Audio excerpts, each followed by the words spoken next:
So I'd like to invite Amanda Leahy, Cacciadorian, and Selita Reynolds to join us for a panel discussion at this point. I think all four of us are former or current APBP board members, and at least some of us have been presidents. I know Selita and I both, I think.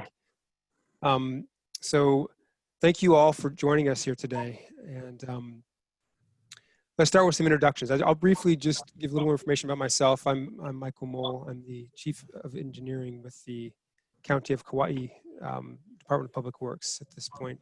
I've consulted and been in public sector roles in pedestrian and bicycle transportation for, believe it or not, 25 years. I started my career, my first transition to a pedestrian and bicycle focused job in 1995, just right same time as this organization. Been involved almost, but not quite from the beginning with APBP. And I'm pleased to be joined by Carol, Seleta, and Amanda for this panel discussion. So let's go with Seleta. Why don't you go first, followed by Carol, then Amanda. Tell us a little about who you are, where you're located, and what APBP means to you. Sure. So I was just weighing in the chat, actually, that somebody said the last time they saw me was at karaoke in Boulder. And for those of you who are in Boulder, you remember that it was a 1,000-year flood event. And we got evacuated, and the hotel, actually the conference hotel, the bottom floor itself flooded. And so, yeah, that night we stayed at that karaoke bar because we were trapped there. And then we walked home in a flash flood, which, being from Mississippi, I definitely know better than to do that. But we made it home safe and sound. So that's the beauty and the magic of APBP. So my name is Selita Reynolds. I'm the General Manager of Los Angeles Department of Transportation. I've worked in the public and private sector for a little over 10 years in the public sector and 10 years in the private sector with a consulting firm called Fair & Peers, and then the cities of San Francisco, Oakland, and Los Angeles. And I want to congratulate all the amazing award winners. Your work is incredible and inspiring. And I also just want to take a beat and because I'm looking out my window at the air here in Los Angeles and know that a lot of us and our colleagues in the Western United States are being evacuated, are struggling, are dealing with incredibly challenging conditions. And I would be remiss if I didn't just mention that because I know a lot of us either live in the West or love the West. And, you know, it's an incredibly challenging moment. What APBP means to me, so I got my first job as an intern at the City of Oakland's Public Works Agency in 1998 when I graduated from college with a history degree, which was totally useless in the Bay Area in the late 90s. And Catherine Hughes took pity on me and gave me a job, an internship, and told me that I needed to put 300 bike racks that were down in the parking garage on sidewalks around the City of Oakland. And somebody connected me with APBP. And almost immediately, I had a community of amazing leaders and people who were incredibly generous with their time to help me do this job. It was my first job. I really needed to keep the job. I was terrified. And without people like Barry Siderman in Cambridge, Arthur Ross in Madison, Ben Gomberg in Chicago, Adam Gubser in San Francisco, who were there, I probably would have lost that job and ended up doing, you know, what all good history majors do, which is wait tables. So I was really thankful and grateful and took on professional generosity as one of my own core values because I had been so inspired by what I found in this community. And I went to Philadelphia. I think then it was called Pro Bike, Pro Walk in Philadelphia in 1999 or 2000, and found out that this huge community of generous and wonderful people were there and would come together and have an amazing time together. So it's without question an organization that I've given a lot to because it's given a lot to me, and I'm, you know, it's really meant everything to me in my career to have this community of people to be able to come together and have that kind of shared storytelling, therapy, wisdom, knowledge. There's really not a lot of places like it. Thank you, Seleta. Carol. Oh gosh, Hi, I'm Cacciadorian, and I am currently the founder of a active transportation consulting firm called Double-Tilled Collaborative. Until early April, I worked with Toole Design for 12 years.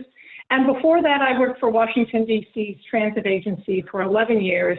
My last gig with them, my last bit of work with them was starting an Office of Customer Access Programs.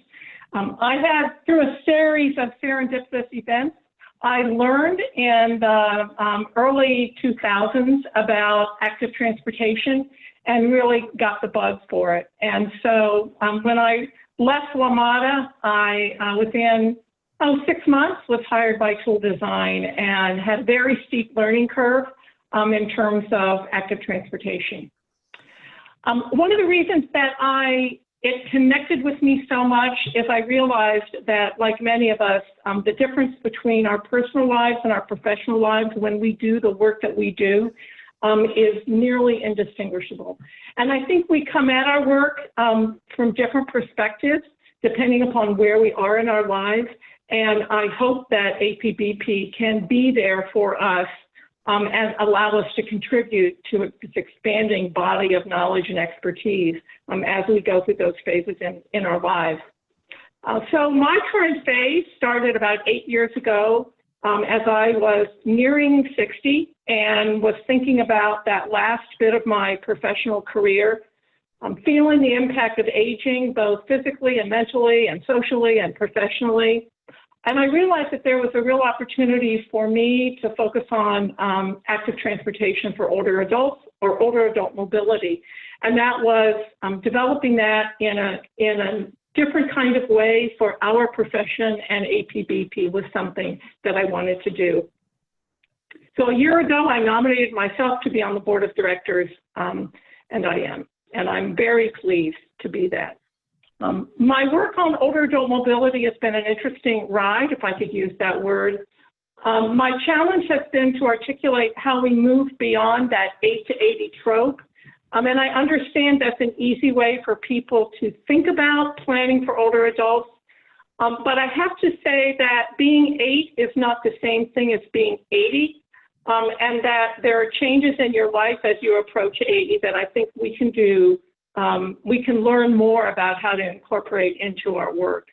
So there are mental health issues, there are physical issues, there are social issues. And I'm developing those tools, and I'm hoping that we as a profession will begin to use, such as an older adult typology, a tool that's based upon the life-based mobility assessment that public health professionals and social service professionals use. And I'm happy to say the 50-plus cycling survey, which is now in its 3rd year. And next week, AARP will publish an article about it. It's not just about aging. I do want to emphasize, Tamika Butler and I are kind of simpatico on this, that understanding the needs of people as they age and older adults really is a diversity, equity, and inclusion issue. We all hope that we have the circumstances to live long lives and be an older adult with good health. We have meaning in our lives and a sense of purpose, especially now when what we hear about COVID-19 is that we are elderly and we are vulnerable. And we need to stay home and not be active. That is certainly not the case for all of us.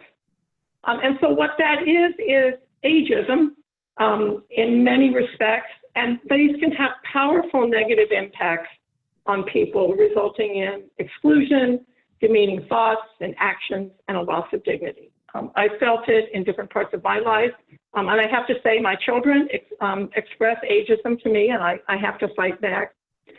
So I would say, just as we welcome conversations that move us towards equity, it's equally as important to think of understanding people as they age in the same vein and have genuine conversations with older adults about their lives, their experiences, what they need now, how they can remain active and engaged. And so those conversations will move us away from making the assumption that all older adults are the same, they all live in nursing homes or assisted living facilities, and that we know what's best for them, that they can't tell us what they need. So on this 25th anniversary of APBP, my hope for the next 25 years that we include older adults, genuinely include older adults in our diversity, equity, and inclusion work within the organization. Cherish those folks that have been in the profession for 20, 30 years, cherish what they have to offer, which we're doing tonight, and also in our work with clients to move them along as well. Thank you. Thank you, Carol. Amanda? Yeah, thanks, Michael. So hey, everyone. You know, this seems like such a simple and unassuming question. Who are you? But identity is such a loaded topic, and it is also the perfect place to start. So by way of introduction, my name is Amanda Leahy. My pronouns are she, her. I identify as a white, able-bodied, and neurotypical 35-year-old, cisgender female. I am queer, I am a wife, and I'm a mother of 2 beautiful boys. I live in Berkeley, California, and acknowledge that I inhabit the ancestral and unceded territory of the Chochenyo Ohlone people. I like to walk and bike for transportation and recreation, and I am passionate about environmental and social justice. And it was the intersection of these interests that led me to Kittelson and Associates, where I work as a transportation planner, and also led me to this great association of professionals. To me, APBP has offered an environment of continuous learning and development, and community has been an ongoing source of motivation. As current vice president of the board, I've had the honor of serving on the awards committee for several years running, and the opportunity to review firsthand the amazing accomplishments of so many of our members. So hats off to the group we saw accepting their awards this evening. I'm truly grateful for and humbled by your accomplishments and the achievements of so many of the folks within APBP. In my role as co-chair of the policy committee, I've participated in some riveting dialogue on hot topics facing our industry and have been on the front lines of developing our policy statements, which I hope you all are familiar with and find useful. And as chair of the Diversity, Equity, and Inclusion Task Force, I am challenged to make APBP an anti-racist and an anti-ageist organization and center diversity, equity, and inclusion in all that we do. And I look forward to sharing more about that group's efforts if the conversation goes that way today. But I'm glad to be here alongside the fellow panelists today, and excited to see so many folks joining. Thank you, Michael, Amanda. I think you should answer that question too. Okay, I was just thinking about that as thinking you guys have seen enough of me today, but briefly, who am I? So I was born in rural Oregon. My mother's black, my father's white. Sadly, my hometown is being ravaged by wildfire right now. My mom's house is fine, but 10 of her friends have lost their homes. So that, you know, one more thing out of 2020 hitting many Western states, as you mentioned earlier, Seleta, on top of, you know, the justice and equality issues coming to a forefront again, as they have many times, and of course, COVID-19. Briefly, I started my career at the Oregon Department of Transportation and moved into the pedestrian and bicycle program in 1995, again, 25 years ago this year. And working under Michael Ronkin, who is one of the past Lifetime Achievement Award winners for APBP. And then was the city traffic engineer for Asheville, North Carolina, consulted exclusively for about 12 years. And then now I'm the city, or the chief engineer, I should say, for the county of Kauai. And APBP is, you know, it's been around a little longer than I've been in this industry, or about the same. I got involved, I think, in 1997, if I recall. My first national conference was the pedestrian conference. That was the very first national pedestrian conference, I believe, in 1997 in Washington, D.C. And it's been incredible for me, you know, especially as I transitioned into consulting back in 2002-ish, having the support. Just the listserv back then was you know, huge for me to be able to just learn more and connect with people. And eventually, and soon thereafter, joined the board of directors of APBP and was president, I think, for 3 years of the 6 years I was on the board. And it was just incredible to be able to have people on a national level thinking in similar ways that I think with respect to trying to make our communities better for walking and bicycling. And now, you know, we evolved so much, you know, all the issues you three just talked about, you know, with trying to make sure that we're addressing everyone who walks and bikes and not just generally making it better for walking and bicycling. And, you know, I've had the opportunity to work in a lot of small towns in California.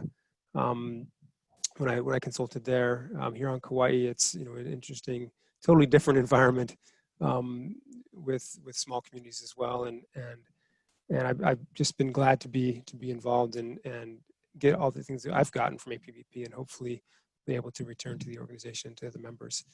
So thank you, Seleta, for asking me to answer the question as well. But I'd like to get at a few questions. We don't have a ton of time left, but those were all amazing statements from the three of you. I think I mentioned sort of the three major issues that I think are, you know, among many that are affecting our country right now. COVID-19 being, you know, the biggest, I think, that's just changed the way we think about everything. And then justice and equality issues, and just systemic racism, and good conversations about that. Thank you, Tamika, for your thoughts earlier. And I want to hold up her magazine cover. Bicycling Magazine recently came out, and the feature in there that she helped produce with several African-American people around the country involved in cycling. But I want to just talk about the COVID issue. The first question, I guess. What do you think are the implications and opportunities in this time of COVID for our profession and for our cities and communities? Well, I can. Go ahead, Amanda. Okay, I'll start. I mean, I think so this public health crisis has really illuminated the importance of active transportation to public health and well-being, and has normalized concepts like slow sweeps, increased adoption of active transportation in a way we haven't seen before. At the same time, it's really further revealing the disparate impacts of the disease on Black, Indigenous, and people of color.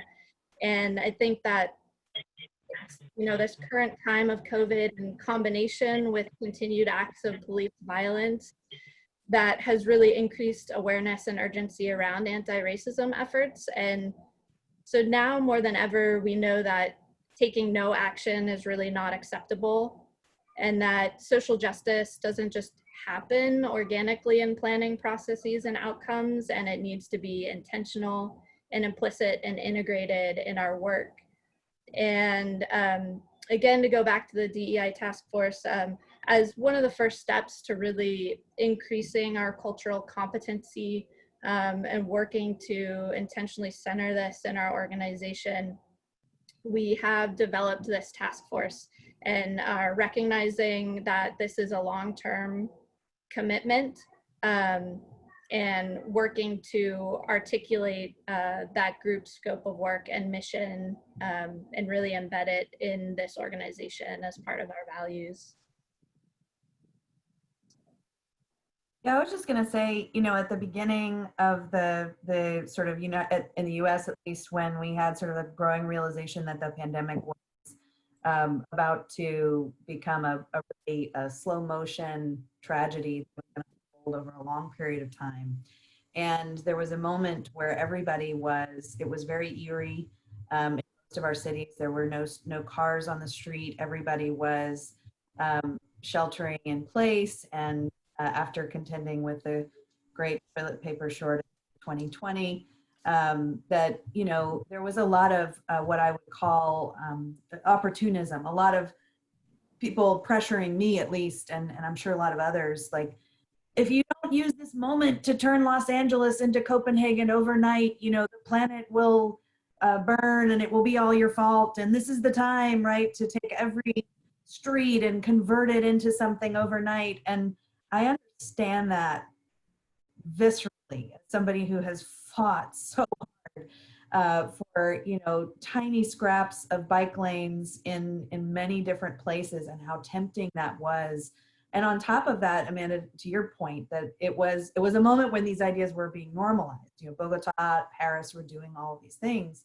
But from my perspective, what I was observing is the effects of decades of overtly racist decisions in the transportation sector being plain. COVID is a respiratory disease, and the places where its effects were being felt the most and to the greatest extent were places that lived in the shadow of freeways, where people live in the shadow of those disproportionate health impacts from transportation leading up to this point.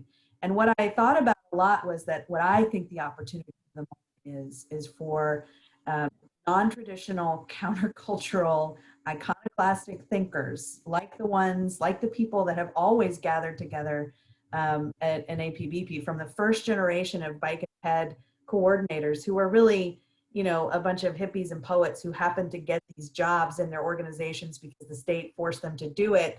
You know, this is the community that can fearlessly attack how we would go about doing our work, but doing it with a much more intentionally anti-racist focus, and in a way that puts our arms around all of the reasons why people feel unsafe being outside, walking around in their neighborhoods, which have to do with food insecurity, gang violence, state-sponsored violence. You know, we talk all the time about the violence that occurs in our streets by design, because of the way they were designed. And that is an invisible form of state violence.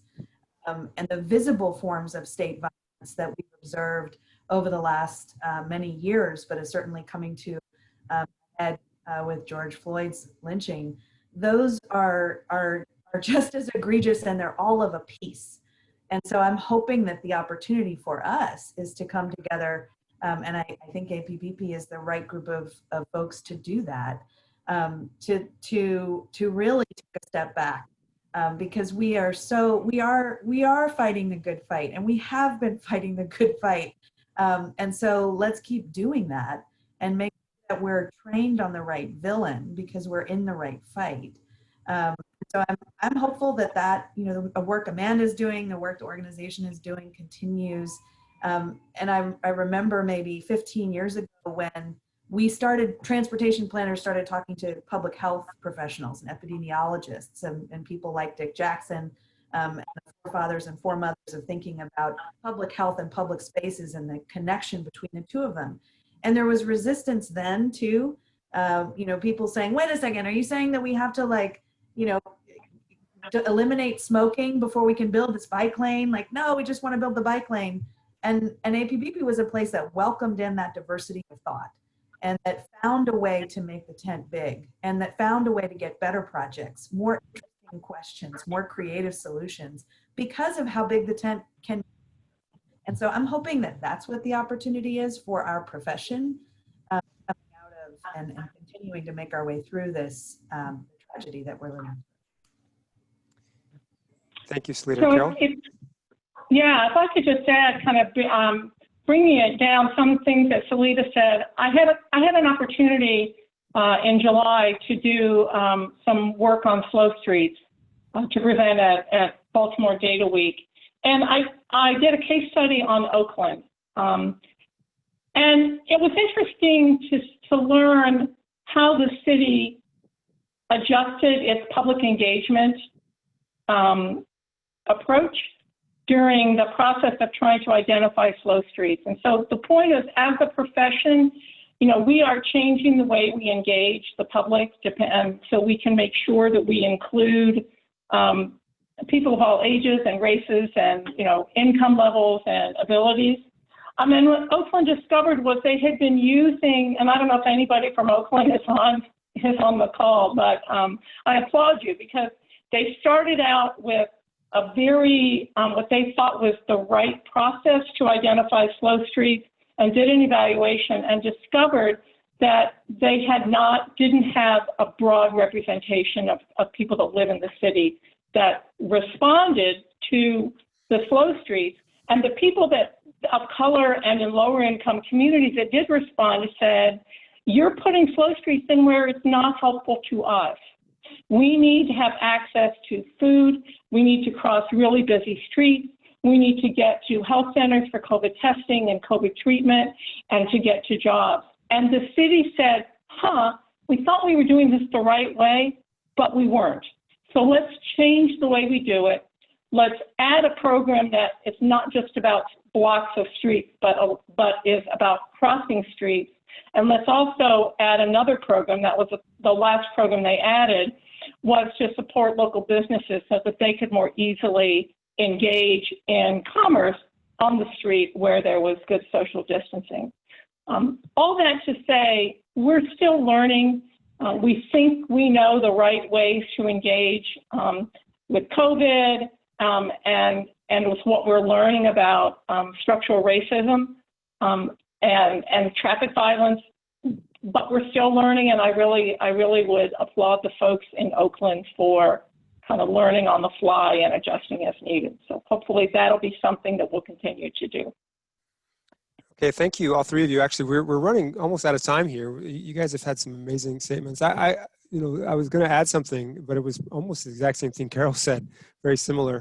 But I think that, whether it's with respect to COVID and how we change our streets with COVID, or just with respect to how we change our streets in general, I think that the one thing that I was going to bring up was changing how we approach public involvement, and really understanding that the squeaky wheel isn't what we need to focus on, because the ones that need help aren't making the squeaks, and we need to be really thinking about how do we actively go out and make sure that we are identifying the needs and desires of the people that need whatever we're trying to provide, whether it's access to COVID treatment and tests, or whether it's just access to everyday things they use in their lives. And so, I worked at many places, and to me, one of the best ones where we were located, within a local neighborhood bike shop to do our work, to figure out how to improve the community so that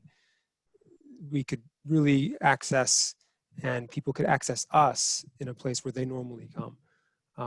This is inner city bike shops and places like that are the examples I'm thinking of. So anyway, thank you all for being on the panel today. It's been an amazing conversation, and I'm always inspired to hear from many APBP members, and the three of you have been super inspiring today, and giving us lots of thoughts about where